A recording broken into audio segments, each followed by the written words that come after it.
Hello and welcome to another edition of Another Book Review. This week I'll be reviewing Anubis Gates by Tim Powers.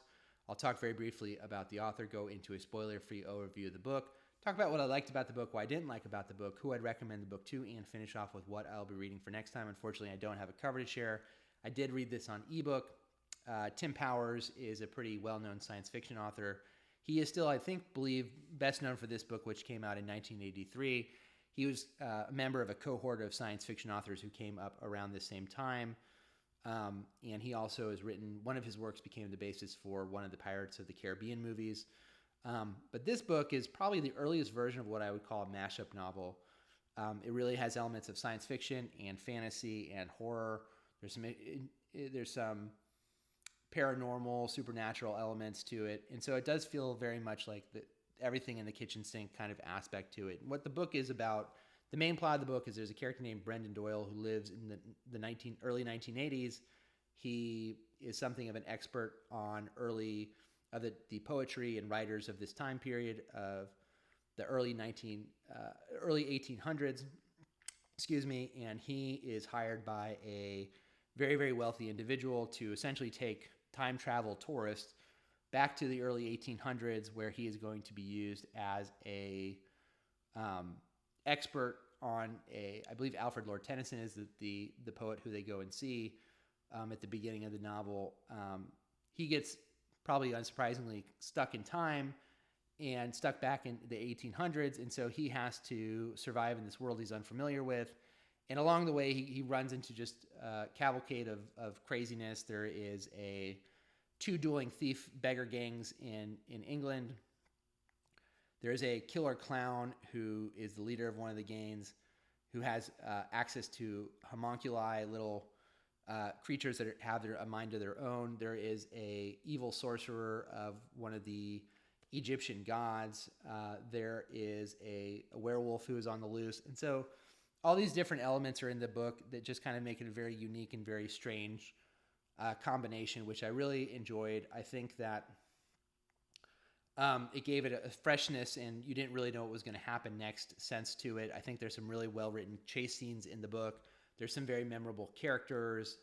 The villains are very villainous, which I also did appreciate, and I really liked the ending of the book. I think it was very strong. There's a lot of kind of cool ideas and unique imagery in the book that I thought the book benefited from as well. Sentence to sentence, it's okay. Nothing is extraordinary. There are some, I think, pretty nice passages within it. I think Powers has a really good sense of language. As a fiction author, his word choice is pretty solid. If there are things I didn't like about it as much, the book did feel very long to me. I think I listened to it on audiobook, and it clocked in about, I think 15 hours was the length of the audiobook. It did take me quite a while to get through it. It is something of a slog.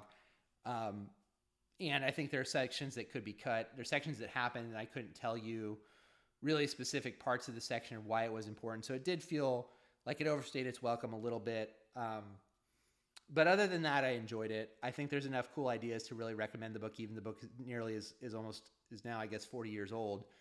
But it did overstay its welcome a little bit, and probably could have been shortened. And sometimes there are plot points where things feel like they shift just because, and less to do with like the character motivations. I think he could have maybe tightened up the book a little bit and made those a little bit clearer. I can't think of anything else that I really disliked about it. That was really the main thing. There were times where there are pacing issues with it, especially towards the end. It felt like it reminded a little bit of the movie The Irishman, where I remember it felt like I watched a whole movie and then a second movie happened after I watched the first movie. There's a little bit of that element here, where I think he could have tightened up the plot a little bit and cut some of this stuff for length. I think if he had come in a little bit shorter, the book would have been more powerful for it. I liked the characters. I think that most of them are pretty well drawn. There's a lot of doubling in the book, which is kind of cool. And I think there's a lot of inventive uses of magic and a lot of different things. And the book does a very good job of being on the edge between being bloody and gory. It does a good job of that.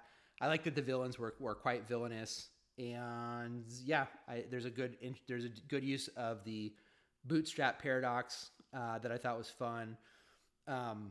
Doyle at one point basically becomes a poet whose work he's aware of, and there's a whole adventure with that. And so the whole thing I found myself overall enjoying. I don't know how memorable altogether the book will be, but there are certain aspects of it and certain scenes that I thought were pretty inventive and pretty well done and unique. If you're someone who's never read Tim Powers before and kind of like the idea of this kind of swashbuckling, everything in the kitchen sink attitude to writing, I think you'd enjoy this because he does switch it up. The pacing suffers, like I said, at some points, and I think he could have probably overall cut 20 or 30 pages to kind of give it more of a propulsion to the book. But if you're someone who likes science fiction, is not afraid of if you're not someone who needs like very strict genre separations, then you may want to check this out because it's probably the earliest thing that I think I've ever read that I would consider to be a mashup novel of just like being different stuff, being everything and the kitchen sink. So Tim Powers, Anubis Gates. Next time I'm going to be reading Disillusioned. And until next time, if you have read this book, please let me know. I know it did win some awards when it came out. Until next time, please feel free to like the video, subscribe to the channel. Until next time, bye.